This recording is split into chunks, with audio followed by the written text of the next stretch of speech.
نبی رمضان کا استقبال کیسے کرتے تھے؟ رمضان میں اس کا جو سب سے بڑا وصف کیا ہے؟ روزے. رمضان میں روزے فرض ہے نا، تو نبی شعبان سے ہی روزے رکھنا شروع کر دیتے تھے. نبی کیا کرتے تھے؟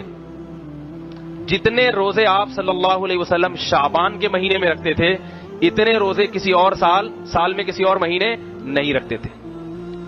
یہ استقبال ہے. سمجھ رہے ہو بات کو؟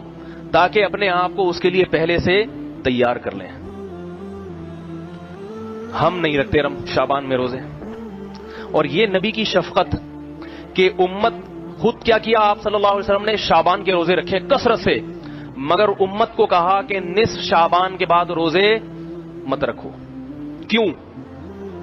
اس لیے کہ 15 شعبان کے بعد اگر روزے رکھو گے کمزور نہ ہو جاؤ، رمضان کی طاقت کہیں ختم نہ ہو جائے. خود رکھیں، امت پہ شفقت کی تو پتہ یہ چلا کہ 15 شعبان تک امت کو حکم ہے جتنے زیادہ روزے رکھ سکے، اور جو طاقتور ہے صحت مند ہے وہ 15 کے بعد بھی رکھے. مگر ہمارے ہاں کا نہ طاقتور رکھ رہا ہے نہ کمزور رکھ رہا. وہ رمضان میں نہیں رکھتا، ادھر پہلے کیا رکھے گا وہ؟ استقبال کا یہ مطلب ہے. دوسری بات، رمضان کی دوسری بڑی عبادت کیا ہے؟ پہلی عبادت جو رمضان کی سب سے بڑی ہے وہ روزہ ہے. دوسری کیا ہے بتائیے؟ تراویح. تراویح میں قرآن کی تلاوت ہوتی ہے. تو رمضان کے آنے سے پہلے شعبان کے مہینے میں ہی تہجد کا اہتمام شروع کر دیا جائے اور تلاوت کی کثرت شروع کر دی جائے. سمجھ میں آ رہی ہے بات؟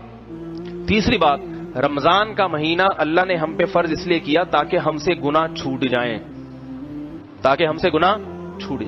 تو شعبان میں ہی گناہوں سے اجتناب کرنا شروع کر دیا جائے تاکہ رمضان تک پہنچتے پہنچتے سارے گناہ چھوٹ جائیں. جو جس برائی میں مبتلا ہے شعبان ہی سے اس برائی کو چھوڑنے کی کوشش شروع کر دے. سمجھ میں آ رہی ہے بات؟ یہ 3 کام کرنے کس مہینے میں؟ بولو بھائی. شعبان میں. ایک، روزے رکھنے نفلی. نمبر 2، رات کو تہجد کی تھوڑی سی ہمت کرنی ہے. اور نمبر 3، گناہوں سے بچنے کی. گناہ کسے کہتے ہیں؟ بد نظری ہے. آج کل انٹرنیٹ پر بہت بیہودہ چیزیں دیکھی جا رہی ہیں. جوان آدمی اپنے آپ کو ان چیزوں سے بچانے کی کوشش کرے.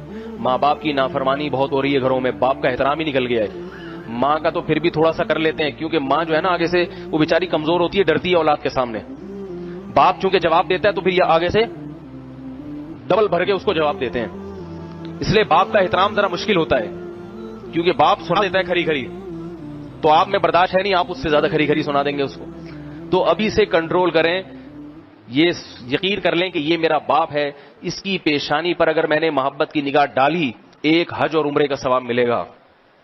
نفرت کی نہیں، محبت کی بن کے رہے. اللہ تعالی ہم سب کو نیک اولاد بننے کی توفیق عطا فرمائے اور مشفق باپ بننے کی